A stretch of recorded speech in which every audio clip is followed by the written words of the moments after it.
রাজধানীর বাজারে এখনো ভোজ্য তেলের সরবরাহ স্বাভাবিক হয়নি। কোনো কোনো দোকানে বোতলজাত সয়াবিন তেল আছে, তবে খোলা সয়াবিন নেই। আবার কোথাও খোলা সয়াবিন পাওয়া গেলেও মিলছে না বোতল। এই টানাপোড়েনে দুই ধরনের তেলের দরই বেড়েছে। বোতলজাত তেল লিটারে বেড়েছে 2 থেকে 3 টাকা, আর খোলা তেল 5 থেকে 8 টাকা।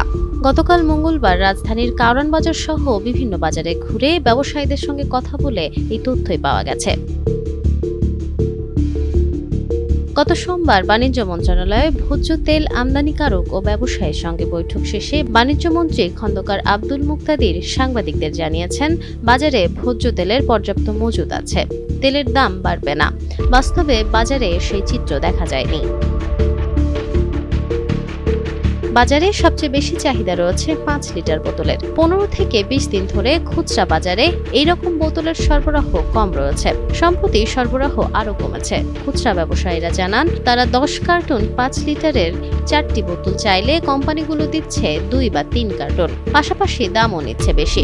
5 লিটারের বোতলের সর্বোচ্চ খুচরা মূল্য 955 টাকা।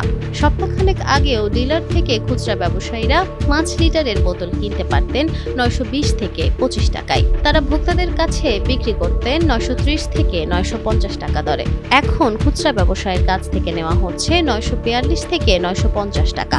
ফলে ভোক্তার কাছে তারা 955 টাকায় বিক্রি করছেন সেটি। তবে কোথাও কোথাও 960 টাকায় বিক্রি করতেও দেখা গেছে। অর্থাৎ সরকার নির্ধারিত দরের চেয়ে বিক্রেতাদের কাছ থেকে কেউ কেউ 5 টাকা বেশি নিচ্ছেন। Nafisa Nuwal, Times today.